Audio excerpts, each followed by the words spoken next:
여러분 반갑습니다. 오늘 방송을 시작해 보겠습니다. 오늘 방송은 오랜만에 IRP 한번 해볼까요? IRP 개인퇴직연금 안전자산 30%를 매수해야 되잖아요, 그죠? 그래서 IRP에서 매수 가능한 타겟 데이트 펀드죠, TDF 펀드가 ETF로 출시됐어요. ETF로 6월 말쯤에 출시됐대요. 그래 구독자가 이거 좀 해달라고 해서 조사를 좀 했습니다. 그리고 과세 계정에서 자산 배분하지 마라. 여러 번 했던 내용입니다. 그죠? 과세 계정에서 자산 배분하지 마라. 세금 호구된다. 그래서 이제 이렇게 TDF가 ETF로 출시됐으니까 그리고 저 주식 비중이 많은 2050년 만기가 되는 그런 TDF도 다 안전자산으로 다 살 수 있대요. 제가 직접 매수를 한번 해봤습니다. IRP 계좌에서. 그래서 이제 아예 자산 배분 투자를 하고자 하는 투자자라면 그냥 연금저축계좌든 IRP든 그리고 ISA든 과세형 계좌 3종사에서 저 TDF, ETF에 몰빵하시면 되겠다. 몰빵하시면 되겠다. 물론 나는 안 하지만 왜 안 하냐? 미래의 월급이 내 채권이다. 그리고 적금도 합니다.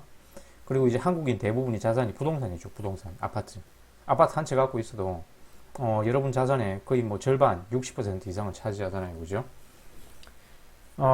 그래서 여러분 나름대로 그 탈무드 포트폴리오를 충분히 실천하고 있습니다. 이렇게 자가주택이 있는 사람이라면 부동산 있죠. 그리고 사업, 현금, 여러분들이 미래에 벌어들이는 근로소득, 사업소득 이렇게 자산 배분을 이렇게 세 가지로 충분히 실천하고 있다. 그동안 이 펀드 TDF는 운영 보수가 비쌌죠, 그죠? 약 뭐 이 연금 계좌에서 사더라도 0.7% 이상 하대요, 그죠? 이상 하던데 0.7% 이상 이렇게 운용 보수가 비쌌는데 이번 6월 말에 나온 운용 보수를 대폭 낮춘 TDF, ETF가 출시되었다. 약 0.3% 정도 하대요. 그래서 구독자가 한번 해달라고 해서 네이버 금융에 찾아봤습니다. 네이버 금융에서 이렇게 찾아봤는데 이런 것들이 있더라. 이런 것들이 이따가 자세히 살펴보겠습니다. 일단 IRP에서 안전자산으로 매수 가능한 TDF 중에 거래량이 가장 많고 그나마 만기가 가장 긴 코덱스 TDF 2050, 2050년에 만기가 되는 2050을 살펴보겠습니다. 나머지 TDF는 여러분이 한번 마음에 드는 게 있으면 뭐 될 수 있으면 주식 비중을 많이 가져가고자 하는 사람이라면 2060 이런 게 좋겠죠, 그죠? 하지만 거래량이 너무 적다. 공부해 보시길 바랍니다. 실제 미래에셋 IRP에서 주식을 일부 팔아가지고 매수해보니 매수가 됐습니다. 안전자산으로 매수가 됐어요. 그래서 현재 안전자산으로 보유하고 있는 TDF 펀드는 전부 일단 매도 주문을 내놨습니다. 그래서 현금 들어온 즉시 이런 TDF를 ETF를 매수를 할 것이다. 상장한 지 얼마 안 돼가지고 거래량이냐 거래 대금은 미미한 수준이죠, 그죠? 이제 뭐 한 며칠밖에 안 됐으니까 곧 이제 인기 있는 TDF는 거래량과 자산 규모가 시총이 폭증하리라고 봅니다. 그 타이거 미국 나스닥 100 있죠? 이 상장한 지 10년 만에 2019년 무렵에 시총 규모가 5천억을 돌파했거든요. 그리고 지금은 2조 777억입니다. 2조 770억입니다. 약 또 3년 만에 4배가 됐어요. 4배가. 그리고 코덱스 미국 나스닥 100 이거는 뭐 상장한 지 1년 3개월밖에 안 됐죠, 그죠? 그런데 지금 시총이 3,423억이에요. S&P 500 TR은 4,200원이 됐다. 4,200억 원이 됐다. 1년 3개월 만에 이렇게 인기 있는 이런 미국 대표 지수 ETF는 한국인들의 한국 투자자의 관심이 이렇게 폭증하고 있습니다. 그래서 저 TDF 펀드들도 ETF들도 거래량과 시총 별로 걱정 안 해도 됩니다. 간혹 이제 구독자 중에 질문이 이런 거 나중에 자기가 30년 동안 이렇게 보유했는데 한꺼번에 매도하면 거래량이 받쳐주겠냐? LP가 감당할 수 있겠냐? 라고 걱정하지만 자, 그 사람들의 그 1회, 1일 매도 금액이 뭐 100억, 1000억이 아니라면 충분히 LP가 다 받아줍니다. 그런 걱정은 안 하셔도 됩니다. 그래서 네이버 금융에 들어가 보면 자, 그래서 대표적으로 이 코덱스 TDF 2050을 한번 살펴보면 자, 일단 뭐 시총은 약 80억으로 출발했나 봐요. 자산 규모는 80억으로 출발했는데 아무튼 보유 종목을 이렇게 살펴보면 이 주식 비중이 전체 이따 스탑 버튼 누르시고 한번 이렇게 쭉 살펴보세요. 이렇게 코덱스에 들어가 보시면 보유 종목들이 이렇게 쭉 나오는데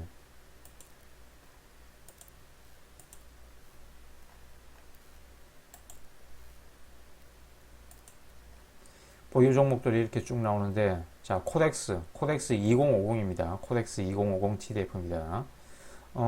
주식 비중이 총 77.23%예요. 그 주식 비중이 굉장히 많죠. 그죠? 만기가 길어서 그렇습니다. 그 중에 S&P 500이 이 뱅가드, 블랙락, SPDR 합쳐가지고 45.45%를 차지해요. 그리고 이제 R이랑 TDF 2060은 그 S&P 500 보유 비중이 41.19% 되고요. 41.19%입니다. 그리고 운용 보수는 R이랑이 0.2%로 요 코덱스는 0.3%이돼요. 그래서 R이랑이 약간 더 저렴하다. R이랑 TDF 전체 주식 비중은 62.17%. 그 중에 이제 R이랑은 보니까 코스피 200도 있대요. 코스피 200이 2.02%를 차지합니다. 한국 주식시장 비중이 전 세계에서 약 1.8% 정도 차지하니 뭐 코스피 200이면 뭐 적절한 비중이라고 생각합니다. 물론 뭐 저는 안 하지만. 그래서 R이랑은 뭐 단순하죠, 그죠? 단순하죠. 그래서 만기를 좀 더 길게 가져가고 싶다라는 사람들은 뭐 R이랑을 하는 것도 뭐 괜찮다. 하지만 거래량이 일단 너무 적다. 그리고 이제 과세 개정에서 자산 배분을 하면 안 되는 이유 옛날에 요 포스팅에서 한번 설명을 했죠, 그죠? 너무 길어가지고 영상을 따로 제작하지는 않았습니다. 아무튼 저 이제 또 이 미국 직투를 좋아하는 사람들이 투자의 장기 성과를 좌우하는 것은 자산 배분이라더라. 그래서 미국 직투를 해야 다양한 자산군 투자가 가능하니 난 미국 직투할 거야 라고 생각하는 사람은 요 포스팅을 참고하면 된다 그랬죠, 그죠? 자, 그래서 과세 개정에서 이렇게 세금 내면서 자산 배분하면 자산 배분의 선구자 윌리엄 번스타인 그리고 균형복원 포트폴리오의 창시자 클로드 샌넌에게 제 얘기지만 아마 바보 멍청이 소리 들을 것이다. 그래서 여러 이제 투자 앞에와 투자 단톡방에서 이런 바이 자산 배분을 한다는 사람들의 행태를 제가 좀 살펴봤습니다. 살펴보면 자산 배분을 하는 게 아니라 사실 이렇게 다양한 자산군으로 열심히 A 자산 샀다가 B 자산 샀다가 이렇게 스위칭을 하는 열심히 트레이딩 하는 게 대부분이더라 라는 게 제 관찰 결과였습니다. 그래서 결국 이렇게 패시브 ETF를 가지고 액티브로 저렇게 트레이딩하고 단타 치게 되면 캠피시의 경고대로 X 된다 그랬죠, 그죠? X 된다. 자, 이 해리 마코비츠가 그 1950년에 뭐 한 12페이지 정도 되는 자기 논문으로 그 40년 후에 이제 노벨 경제학상을 받았잖아요, 그죠? 현대 포트폴리오 이론으로 노벨 경제학상을 받았는데, 그리고 클로드 세넌도 저렇게 균형복원 포트폴리오를 창시를 했는데 이게 현실에 적용되지 않는 이유. 그래서요, 클로드 세넌 같은 경우에 안 했다 그랬잖아요, 그죠? 세금과 비용 때문에 현실에 적용되지 않는 이유가 비용과 세금 때문입니다. 비용과 세금 때문. 그래서 다시 존 템플턴과 켄 피시의 충고를 다시 한번 잘 읽어보시고 잘 읽어보시고 그래서 여러분들의 그 투자 수익이라는 거는 평가 금액에 나와 있는 투자 금액, 수익 금액이 여러분들의 투자 수익이 아니죠. 진짜 투자 수익이 아니죠, 그죠? 세금과 비용을 공제하고 이제 계좌 밖으로 인출해 가지고 여러분이 쓸 때, 소비할 때, 즉 세금과 비용을 공제한 후의 소득이 여러분의 진짜 소득입니다. 진짜 소득. 그래서 연금 계좌 그리고 미국 직투 계좌로 같은 인덱스를 투자한 이 제인과 존이 있어요. 50년 후에 이제 같은 인덱스를 투자했으니까 수익은 평가 금액은 같겠죠, 그죠? 평가 금액은 50년 후에 같은 수익 100만 달러를 벌었는데, 자, 제인은 인출하고 나니 이제 세금과 비용 제하고 인출하고 나니 거의 뭐 100만 달러가 고스란히 수익으로 남았는데, 존은 매년 이렇게 세금과 비용 2%를 매년 이렇게 공제하고 나니 수익이 37만 달러로 팍 줄어있더라 라는 얘기입니다. 그게 바로 요 내용이죠, 그죠? 요 내용. 자, 아래 그래프 참고하시면 비용과 세금 2%가 50년 수익의 63%를 앗아가 버립니다. 그 존 보글이 시뮬레이션 했잖아요, 그죠? 그리고 중위값 2% 정도만 잡아서 2%죠, 그죠? 과세개정에서 인덱스 펀드 바이 홀드 안 하고 4848 깨방정 떨다가는 윌리엄 번스타인의 경고대로 비용 세금이 4%포인트까지 매년 수익률을 깎아 먹을 수 있다 그랬죠, 그죠? 자, 그래서 요 그래프를 보시면 세금과 비용 2%가 요런 결과를 가져옵니다. 요런 결과를. 자, 원금 10,000달러 빼면 28만 4천 달러가 수익으로 남았고, 원금 10,000달러 빼면 10만 4천 달러가 수익으로 남았습니다. 어마어마한 차이죠, 그죠? 수익의 거의 63%가 날아가 버렸어요. 자, 요 결과 시뮬레이션도 마찬가지입니다. 50년 이렇게 비용 2%가 매년 수익률을 깎아 먹으면 39%만이 수익에서 남더라라는 얘기입니다. 자, 그래서 온갖 투자 권유하고 다니는 사람들이 언급하라는 게 비용과 세금이다. 비용과 세금이다.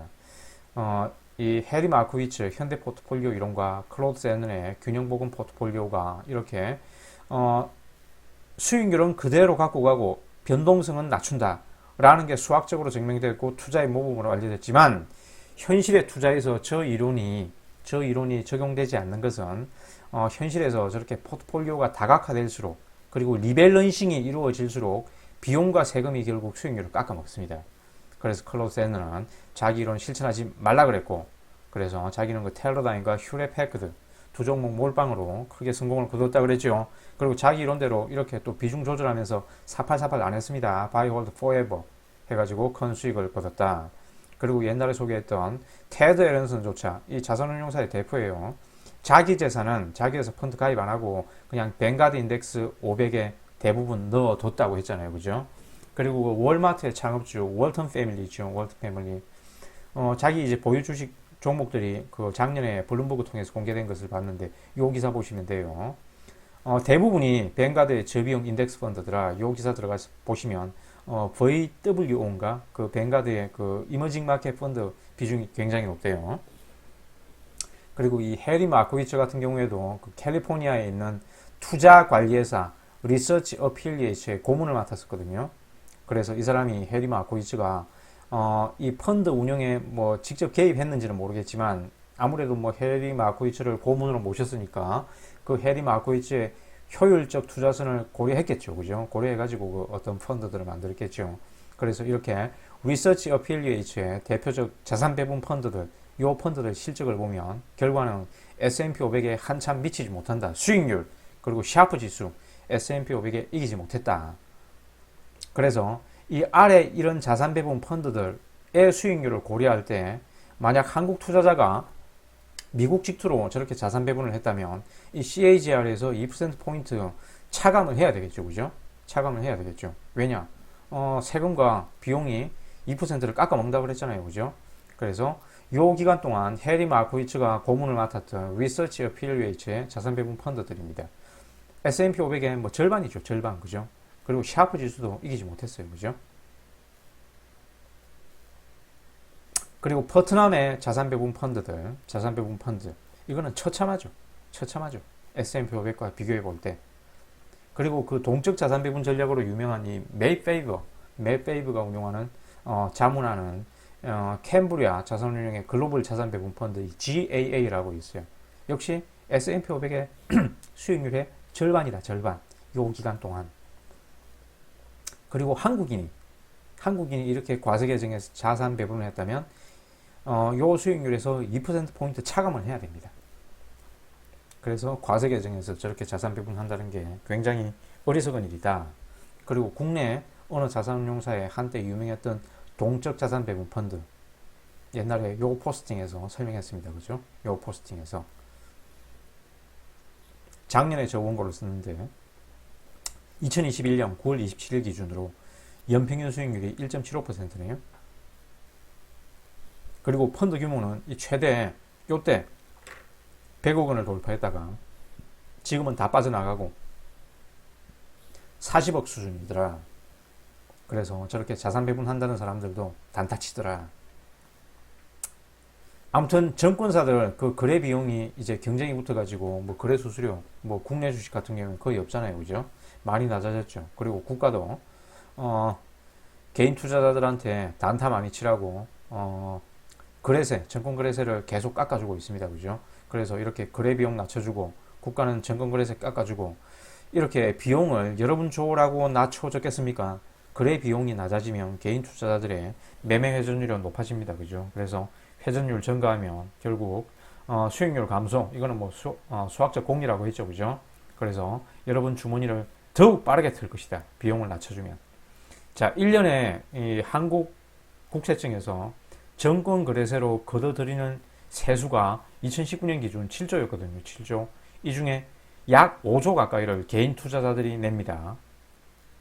2019년 거래세 0.3% 할 때 7조가 쳤는데 0.23%로 낮춰졌더니 2021년에는 13.5조가 그쳤고, 이것도 1월부터 10월까지 그친 금액이에요. 2021년 이제 1년 전체 기간에 그친 정권 거래세는 16조다. 자, 이제 이것도 이제 0.2%로 낮춰줄 거라고 하죠, 그죠? 그러면 요 거래세에서 또 더블이 되겠죠, 더블이. 그래서 이렇게 우리나라는 국내 주식 양도세를 도입하더라도 정권 거래세를 절대 포기하지 않는다. 양도세도 내고 정권 거래세도 내고. 그래서 간편 거래 수단인 MTS가 이제 등장 이후 개인 투자자들의 평균 주식 보유 기간이 10개월에서 8일로 줄었어요. 특히 20대 남자들. 자, 그래서 과세 개정에서 자산 배분하지 마라. 저 TDF 펀드들 열심히 공부해봐라. 이게 오늘 방송의 내용이었습니다. 이상 시청해 주셔서 감사합니다. 오늘의 영상을 마치겠습니다.